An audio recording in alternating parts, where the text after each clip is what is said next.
comme texte d'introduction pour le message de Pierrick de ce matin, je vous invite à ouvrir vos Bibles dans Apocalypse 21 et nous allons lire les versets 1 à 7. Apocalypse 21, 1 à 7. Je vis un nouveau ciel, une nouvelle terre, car le premier ciel et la première terre avaient disparu et la mer n'était plus. Et je vis descendre du ciel d'auprès de Dieu la ville sainte, la nouvelle Jérusalem, prête comme une épouse qui s'est parée pour son épouse. J'entendis du trône une voix forte qui disait : Voici le tabernacle de Dieu avec les hommes. Il habitera avec eux, ils seront son peuple, et Dieu lui-même sera avec eux.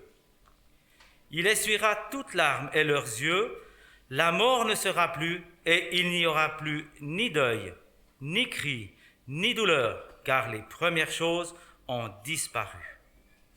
Celui qui était assis sur le trône dit : Voici, je fais toutes choses nouvelles. Et il dit : Écris, car ces paroles sont certaines et vraies. Il me dit : C'est fait, je suis l'alpha et l'oméga, le commencement et la fin.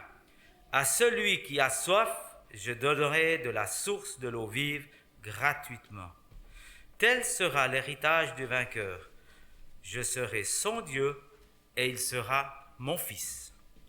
Eh bien, ce matin, nous avons la joie de pouvoir de nouveau une fois écouter Pierrick Avelin, qui a été chez nous pendant bien des années comme évangéliste. Alors, je lui cède la parole maintenant. Bonjour à tous, un plaisir de pouvoir vous retrouver.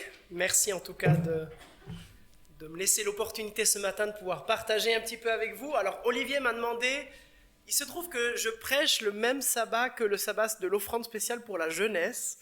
Alors Olivier m'a demandé de vous dire quelques mots sur l'offrande spéciale et le département jeunesse. Si ça vous intéresse, on a fait une vidéo qui est sur notre site jeunesse.adventiste.ch. Mais donc l'offrande spéciale de ce matin est pour le département jeunesse de la Fédération. Au département jeunesse, on s'occupe d'organiser pour la Suisse romande et le Tessin tout ce qui est événements, que ce soit des événements locaux, mais les événements internationaux comme le Comporé ou Congrès de jeunesse. On met du matériel à disposition aussi des églises, du matériel pour faire du sport, des bricolages, etc. Des ressources aussi pour les églises, ressources spirituelles, des ressources comme des vidéos, des livres, des fascicules, etc. Et enfin, on fait des formations, qu'elles soient locales ou fédérales, pour accompagner au mieux toutes les églises aussi dans le développement et les activités qu'elles font pour les enfants. Donc l'offrande spéciale de ce matin servira à continuer à nous aider à développer ce ministère qui est un peu chamboulé avec le Covid, surtout pour les événements, mais on essaie de focaliser sur les autres parties du département pendant que les événements, pour l'instant, sont obligés d'être mis en pause. Et on espère qu'on pourra vite reprendre. Comme nous tous, on espère pouvoir se retrouver à l'église sans toutes ces mesures. Ben voilà, rapidement pour dire quelques mots sur le département. Ce matin, je vous propose qu'on puisse un peu rêver ensemble. Rêver parce que c'est vrai que on vit une période qui n'est pas forcément des plus simples. On vit beaucoup de contraintes. On est à chaque fois embêté et je trouve que les textes de la Bible qui nous parlent du royaume de Dieu, en fin de compte, font un peu un écho à ce qu'on vit aujourd'hui. Aujourd'hui, on vit une période de pas encore. On peut se retrouver, mais pas encore dans les meilleures conditions pour enlever les masques, être proches, chanter ensemble. Et la description de la Nouvelle Jérusalem, c'est la même chose. On nous décrit le royaume de Dieu, on espère ce royaume de Dieu, mais on ne le vit pas encore complètement. Et pourtant, Jésus nous dit, mais le royaume de Dieu, il est déjà là. Mais il est encore à venir. C'est un paradoxe, une tension dans laquelle on se trouve de maintenant et pas encore. Et en fin de compte, le Covid, c'est un peu ça. On peut se voir, mais pas encore aussi bien qu'on pourrait le faire. Et c'est ce qu'on va essayer de voir ensemble. Et surtout, de se poser la question, pourquoi Jean nous donne ces descriptions-là ? Pourquoi Jésus a révélé à Jean une description de la Nouvelle Jérusalem autant détaillée, avec autant d'éléments, si justement on ne peut pas encore le vivre pleinement aujourd'hui ? Quel est le but de tout ça ? Alors c'est ce qu'on va voir. Je crois que ce texte de Jean, cette description de la Nouvelle Jérusalem, est bien plus que simplement vouloir nous parler de couronne. C'est bien plus que de vouloir nous parler de pierres précieuses sur ces couronnes, ou de bien plus que de nous parler des robes que les justes porteront. Il s'agit plus, ce texte, que simplement nous parler des animaux qui sont sauvages aujourd'hui et dangereux et qui demain, avec qui on pourra passer du temps. Il s'agit beaucoup plus que des fruits géants qui vont pousser sur des arbres. C'est beaucoup plus que les rues en or, beaucoup plus que tout cela, parce que je crois que ce texte est là pour nous montrer ce à quoi on aspire tous.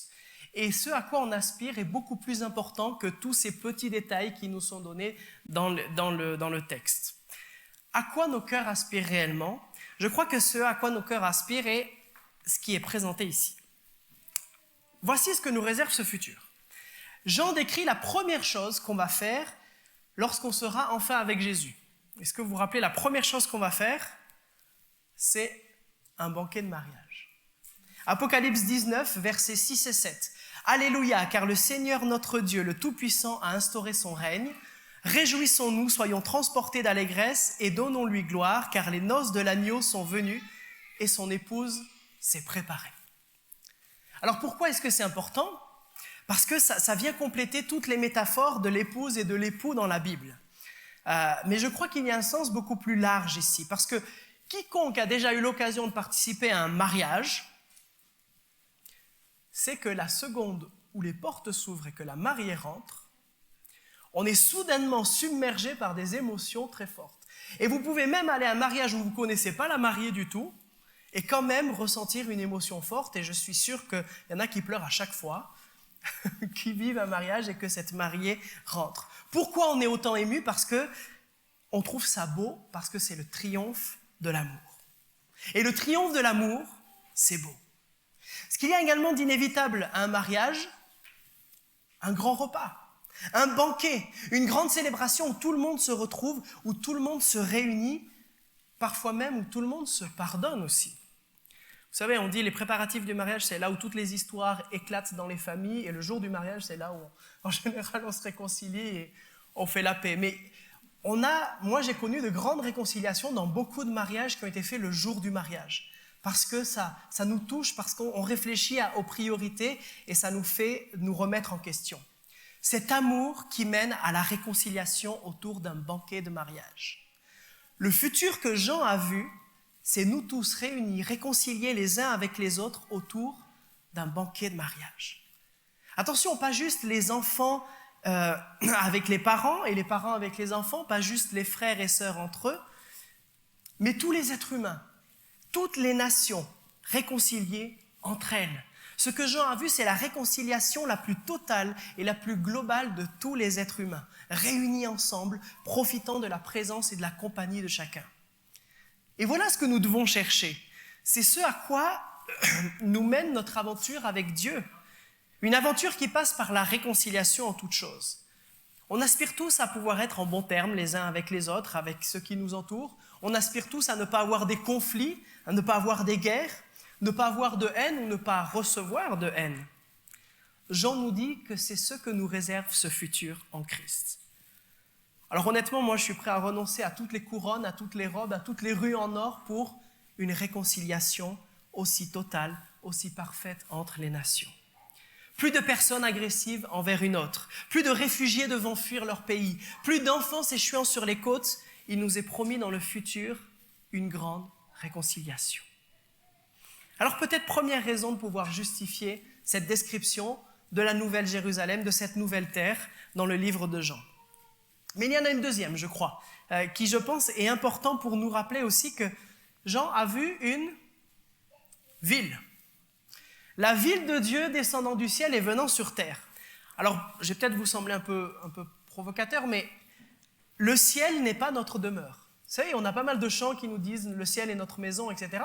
Mais en fait, le ciel n'est pas notre demeure, puisque la Nouvelle Jérusalem va descendre du ciel et venir sur terre. Il y aura une recréation. Sur cette terre se trouve notre futur. Cette planète, ce lieu est là où nous nous retrouverons. Et la Nouvelle Jérusalem nous est décrite comme une ville. Il ne voit pas une grande propriété avec des hectares entre chaque personne, chacun son ranch et puis chacun chez soi. Il voit une ville, et je pense que c'est un petit peu la manière que Jean a de nous dire et de nous faire comprendre que nous allons vivre en communauté, proches les uns des autres, ensemble. Tout ce que nous aimons lorsque nous nous retrouvons ensemble en église, dans des événements, en fédération ou autres, tout ce qu'on vit à partager avec les autres, tout ce qu'on aime dans ces moments-là, tout ce qu'on recherche à travers peut-être les réseaux sociaux, Jean nous dit que c'est dans une ville que nous habiterons dans une vie de communauté. Notre instinct nous pousse toujours à nous éloigner de l'autre. Notre tendance est de mettre souvent de la distance face à celui qui est en face de moi. Et Jean nous dit, notre futur, il est ensemble. Commençons à mettre en pratique cela maintenant. Est-ce que vous savez pourquoi ça fait autant de bien quand on chante des chants ensemble? Et pourquoi ça nous manque autant aujourd'hui de pouvoir que me. Si vous mettez un casque et que vous chantez, c'est pas la même chose. En plus, ceux qui vous regardent chanter avec un casque risquent de penser que vous avez un petit problème ou qu'il y a quelque chose qui ne va pas. Mais quand on chante tous ensemble des cantiques, quand on est d'une même voix pour louer notre Seigneur, on sent quelque chose qui nous porte, quelque chose qui nous fait du bien. Et c'est comme cela que Dieu a prévu que ce sera une ville ensemble en communion avec le Seigneur. Dans ce futur, c'est le triomphe de la communauté. Et c'est ce que Dieu a prévu. Pas le triomphe de l'individualisme. Et il y a plus encore. Apocalypse 21 dit ceci, il n'y aura pas de temple parce que Dieu sera présent. L'agneau sera présent, nous serons avec Dieu. Pas besoin de temple. Il n'y aura pas besoin de lumière, Christ nous éclairera, il n'y aura plus de nuit. Il y aura de la nourriture abondamment partout. Plus personne n'aura faim ni soif. Personne n'aura à lutter pour trouver de quoi manger, comme nous pouvons le voir aujourd'hui. Il y aura l'arbre de vie et ses fruits guériront les nations. Il n'y aura plus de mer. Ça m'embête un peu, ça. Vous savez, j'ai grandi dans le sud-ouest, près de l'océan Atlantique. Moi, la mer, j'aime beaucoup. Et quand je voyais il n'y a plus de mer, je me disais, j'aimerais bien qu'il y ait des vagues. Ouais, il y aura peut-être des lacs. Il n'y aura plus de mer. Bon, je me suis rassuré en me disant, il y a un fleuve qui sort du trône de Dieu, donc il y aura bien un truc. Mais vous savez, pourquoi il n'y aura plus de mer? Premièrement, il me semble qu'il y a deux raisons. La première raison, je pense que vous la connaissez, c'est que la mer était le lieu d'habitation du mal, le symbole du mal. Vous vous rappelez, ces 2000 cochons qui retournent dans le lac de Galilée. Vous vous rappelez, quand Jésus marche sur les eaux, ils ont peur, ils croient que c'est un fantôme. Il y avait tout un folklore, toute une croyance autour de l'eau profonde. C'est sombre, on ne connaît pas, on ne voit pas. Donc c'est là où le mal peut aller se cacher pour passer inaperçu. Donc, le fait de dire qu'il n'y aura plus de mer, c'est le fait de dire qu'il n'y aura plus de mal, puisque c'est le lieu d'habitation du mal. C'est la raison pour laquelle, devant le trône de Dieu, dans Apocalypse 4, si je ne me trompe pas, il y a une mer de verre devant le trône de Dieu pour dire que c'est tout transparent, le mal ne peut pas se cacher devant Dieu. Mais je crois qu'il y a une deuxième raison aussi, qui devait particulièrement parler à Jean et interpeller. Jean, vous vous rappelez où il est au moment où il écrit l'Apocalypse? Il est en exil sur l'île de Patmos, coupé des siens, privé de la compagnie de toute sa communauté, de toute sa famille spirituelle. Et tous les jours, qu'est-ce qu'il voyait de son île? La mer et au loin, l'actuelle Turquie, avec ses frères et sœurs, avec sa communauté, avec ceux qu'il aimait. Et tous les jours, il devait se dire, purée, je ne peux pas les rejoindre. Il y a la mer au milieu.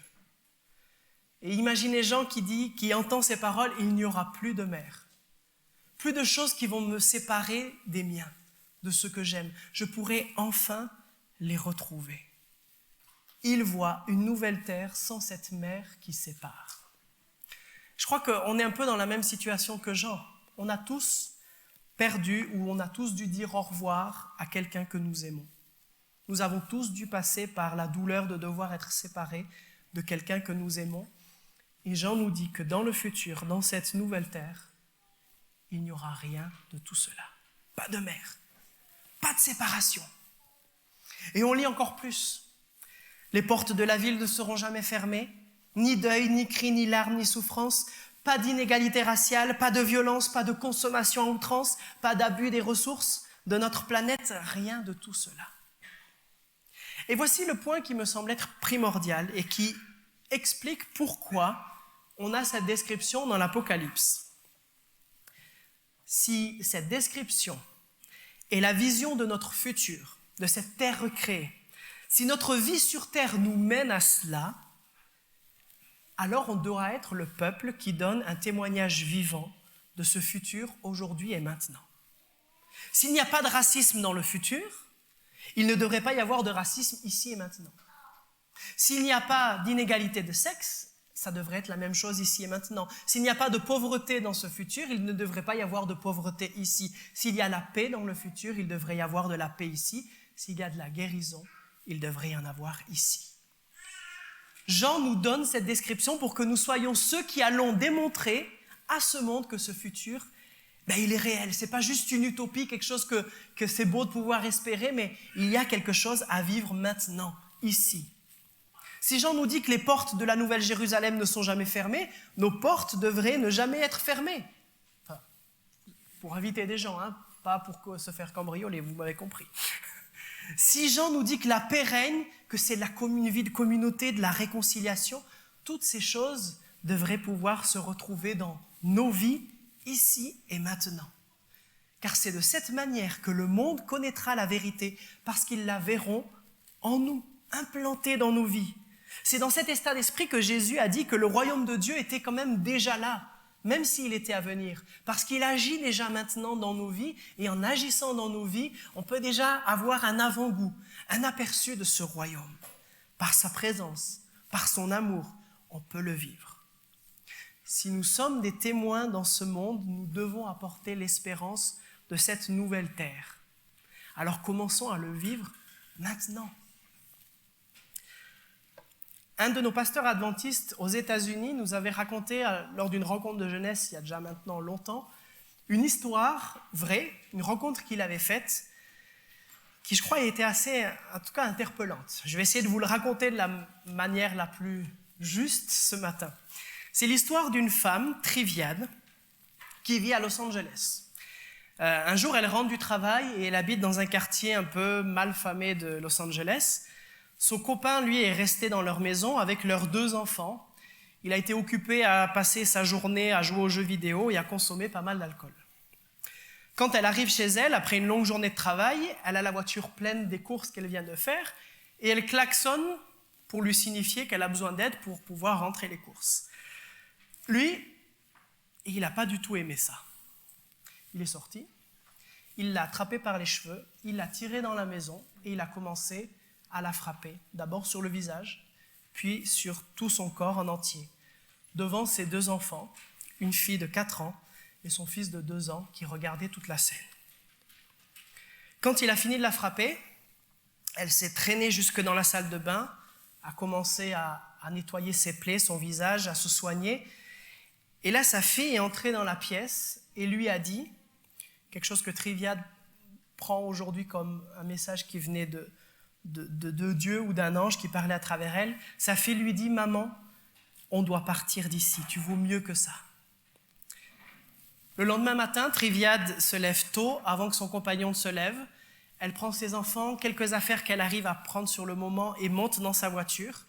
Et elle se dit « Je roule, je vais partir de la ville, dans la campagne, et puis je vais voir ce que je vais faire après. » Et alors qu'elle est en train de rouler, elle voit un panneau sur l'autoroute qui est marqué La Sierra University, qui est une de nos universités adventistes en Californie. Elle voit la Sierra University, elle se dit, une université, allez, je vais aller étudier là-bas. Elle est donc sortie de l'autoroute, est arrivée sur le campus, c'était un samedi et personne n'était là, c'était vide. Elle se demandait, mais qu'est-ce qui se passe, pourquoi il n'y a personne? Et de loin, elle voit l'église pleine de monde. Alors Triviade se dit, une église pleine de monde un samedi, ça doit être un mariage. Les enfants, on va bien manger parce que qui dit mariage dit bon repas. Alors elle se gare devant l'église, entre dans l'église, et Triviade avait complètement oublié que son visage était complètement tuméfié, complètement transformé par les coups de son compagnon. En entrant, elle passe à côté d'un vieux couple, Vera et Norman. Et Vera, l'épouse, en voyant Triviade, la prend de suite dans les bras, en lui disant « Tu es en sécurité ici. Tu es en sécurité ici. » Triviade commence à pleurer. Alors ils l'ont prise à la maison après le service de culte. Elle n'a pas aussi bien mangé qu'un repas de mariage, mais elle a très bien mangé avec ses enfants. Et Triviade demande à ce couple qui les a accueillis pour ce repas de midi « Est-ce que vous pouvez m'aider à faire mes études ici ?» Et ils ont accepté, ils l'ont aidé à trouver un logement, à l'aider à s'inscrire, l'aider à garder ses 2 enfants pendant qu'elle étudiait. Et pendant 4 ans, elle a vécu sur ce campus et a étudié et a reconstruit sa vie. Puis après ces 4 années, elle s'est dit, je veux me faire baptiser. Alors elle entre dans le bureau du pasteur du campus, donc celui qui nous a raconté l'histoire. C'est à ce moment-là que lui la connaît vraiment. Elle demande à pouvoir être baptisée et ils ont commencé à étudier la Bible ensemble. Et un jour qu'ils étudiaient la Bible, vous savez, on étudie tous les sujets majeurs et puis forcément on aborde la nouvelle terre, la nouvelle Jérusalem et la description d'Apocalypse 21. Alors elle est dans le bureau du pasteur, il lui prêche cette bonne nouvelle. Écoute, la vie à venir, la nouvelle terre, pas de pauvreté, pas d'inégalité, pas de compagnons abusifs, il n'y aura pas de souffrance, ce sera la paix. Et forcément, en écoutant cette description, Triviade commence à être ému, commence à être touché. Et souvent là, nous les pasteurs, on a un problème. Sergi, tu me diras aussi si c'est la même chose. Quand on voit des gens qui sont interpellés par notre message ou qui sont touchés par ce qu'on dit, on a tendance à en rajouter un peu plus. Et alors du coup, le pasteur, il voit que ça la touche, qu'elle est interpellée par ce qu'il dit. Alors du coup, il se lève et lui dit, tu aimes les fruits? Des fruits géants au paradis. Tu aimes les animaux sauvages? Le lion sera assis à côté de l'agneau et ils seront amis. Tu veux voler? On aura peut-être des ailes. Puis là, Triviade commence à pleurer. Puis du coup, le pasteur s'arrête et se dit, pourquoi est-ce que tu continues de pleurer? Elle dit, stop. Si tu savais l'enfer d'où je viens, tu saurais que je vis le paradis maintenant. Que vous, Vera et son mari, toute votre communauté, vous m'avez démontré ce qu'est le royaume de Dieu. Tout ce que tu me racontes, c'est beau, c'est génial, mais c'est que du bonus pour moi. Je vis le paradis déjà, ici et maintenant. Cette femme, avec ses 2 enfants, cette Triviade, a trouvé une cathédrale d'espoir. Pas une forteresse de peur qui était défendue par des diacres. Elle a trouvé un lieu de guérison qui l'a amené à connaître le vrai Sauveur. C'est ce à quoi nous sommes appelés à vivre aujourd'hui. À l'école du sabbat, nous étudions le livre d'Ésaïe. Et dans le livre d'Ésaïe, il y a un des textes que j'aime beaucoup, qui n'est pas encore la leçon de cette semaine, mais qui sera l'une des dernières leçons, et qui, je crois, nous décrit bien notre rôle aujourd'hui. Ésaïe 58, versets 6 et 7. « Voici le jeûne que je préconise. Détacher les chaînes de la méchanceté, dénouer les liens du joug, renvoyer libres ceux qu'on écrase et rompre tout joug, de partager ton pain avec celui qui a faim et de ramener à la maison les pauvres sans abri, de couvrir celui que tu vois nu et de ne pas t'esquiver devant celui qui est ta propre chair. » Nous pouvons parler autant que nous voulons de la nouvelle terre, et j'aime le faire. Mais après en avoir parlé, ne nous arrêtons pas là. Commençons à le vivre ici et maintenant. Soyons des témoins qui vont donner du crédit à cette espérance, à cette nouvelle terre. Alors ma prière pour chacun d'entre nous ce matin est que nous quittions ce moment de culte engagés toujours plus à marcher avec Dieu, non pas juste parce que c'est une aventure incroyable, mais aussi parce que nous croyons que le futur que Christ nous réserve est incroyable et que nous voulons le vivre maintenant. Que le Seigneur nous bénisse. Amen.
vous invite à prier ensemble.